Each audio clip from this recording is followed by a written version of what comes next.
All right, so I'm so excited. We have a new teacher to find out about today, and her name is it Miss Garcia? Yes, ma'am. Aubrey Garcia. And I'm so interested in you because, girl, you teach. Tell them what you teach, and then I'm gonna tell them what you put in parentheses. So the overall scope of what I teach is family and consumer science. And she said, when we were growing up, that's what they call home ec. It's true. It's true. I teach food and nutrition 1 and 2. I teach adult responsibilities, and I teach child development. Now, Miss Garcia, you don't allow any walk-ins for these classes, do you? Because I know a couple of adults that need a refresher. There's a lot. I get that a lot. I think a lot of the adults need a little refresher every now and then. I am so happy to hear that you're teaching this because I think it's one of the most important classes. And sometimes, like when I was in school, I didn't realize this, but I think it's like more important than some of the other classes, really, because you learn practical skills.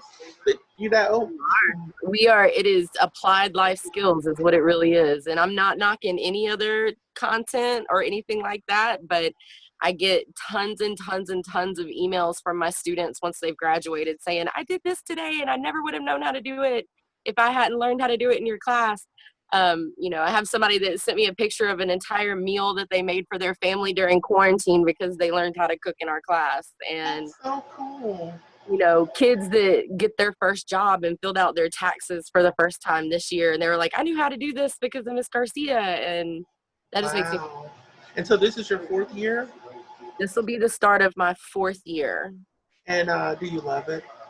I do. I wish I'm a second career teacher. I graduated from college just a few years ago, and I really wish I wouldn't have put it off.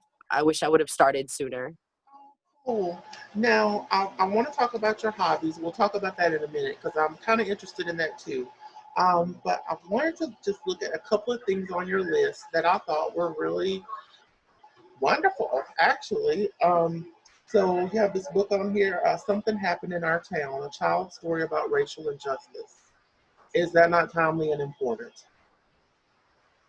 In my child development class on Fridays, we do story time because it's one of the things that we learn about in child development is how to use children's books through a different span of the ages and how we can apply those to from 0 to 3, 3 to 7, 7 to 9, and then on up. And my students really enjoy reading the stories and being able to pull out what is the lesson and how can we apply that to different ages to help them understand it.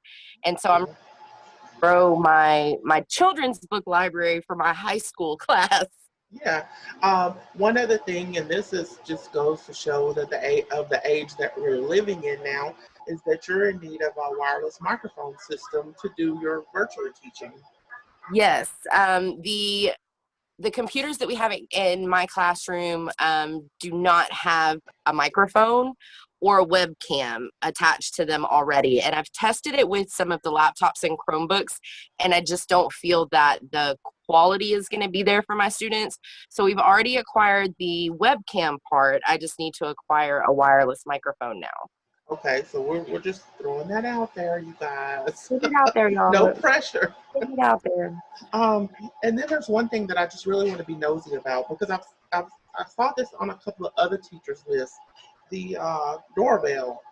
What's up with the doorbell? It's an attention getter. So it's a wireless doorbell, and I got the idea from an elementary school teacher actually, so that if children are talking a little too much, or you need to distinguish a shift in activities from, solo work to group work, you can use the doorbell to make the little chime and get their attention. So when the bell rings, everybody knows group time. Cool. Right. Okay. And or it's time to, switch rotation or, whatever the case may be. Whatever the case may be this semester is going to be a little bit different, but yeah. And then one more thing that I thought was just really practical are the feminine hygiene products on the list. Yes. A lot of people don't think about that. but that's really important. You know, nature happens when it happens. And That's so, it. And being a high school teacher, there's a lot of young girls that come to high school that haven't started yet or are still learning what their cycles are going to be. And I'm very blessed that I have a private restroom in the hallway by my classroom. And so I keep a basket set up for two reasons. One, I keep feminine hygiene products in there for my female students. And then two, it normalizes having products out for the opposite gender um, to be to just used to seeing them. to That's just that's realize part that of that's just a life. part of life. Yeah. It is, and it kind of helps us have that uncomfortable conversation at the beginning of the year where I tell them, I'm like, don't let me catch you making rockets out of these in the hallway, Yeah. things like that. But they're there if you need them, and they don't have to come to me and say, can I get this, or can I have a pass to the office to get whatever. Because They're just sometimes that's there. the hardest part for them is to It have is. to It ask. can be Yeah. embarrassing, and so they just know that they can come and use my restroom and that it's already going to be there for them. So I try and stock up at the beginning of the year every year. Usually I get about 4 packs of what I have on my list, and that'll last me for a semester. Great. So Okay. So you also have two lovely children, 10 I years do. apart. Tell us what ages. So I have a 7-year-old son who's going to be attending North Highlands Elementary going into second grade this year. And then I have a soon-to-be 17-year-old daughter who is a senior at Caddo Magnet High. And we've currently been applying to colleges. She's going to study theater and directing. Okay, I apologize. I assumed she was a boy. It didn't say, so she's Nope, not. it's okay. Now let's talk about your hobby because, Honey Child, I went to the website and I was like, okay, this is cool. It's called Southern Kitchen Witchery. It's like all these teas and spices and stuff, right? Yes, my daughter and I actually started, of course, the man wants to start mowing the lawn.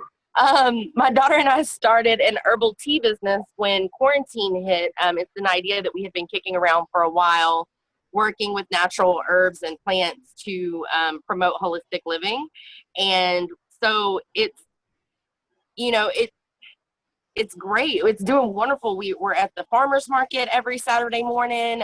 We've been invited into several boutiques here in Shreveport, so that's always awesome. Yeah. But my daughter and I have worked really hard to create these natural products of herbal teas and bath scrubs and bath soaks, and it's really been a lot of I think fun. that's a really good role model for your students also to entrepreneurship. Absolutely. We talk about it in adult responsibilities, how to go from idea to conception. And I like to be able to live that example. And now I have a physical product that I can show them and walk them through the steps of how we went from idea to physical product to sales. So that's going to be fun this year. Well, unfortunately, our time's running out. I'm having a great time talking to you. I feel like we could just hang out sometime. But before we We should. We go, totally yeah, should. before we go, is there one thing on the list that you really kind of need? If I had to only choose one thing on my list, I would ask for the sanitary products. I would say that that's my number one on my list, honestly. I Well, can get around everything else, but that would be the biggest help to my classroom. well, Miss Garcia, thank you so much. Thank you, Lynn. I appreciate you.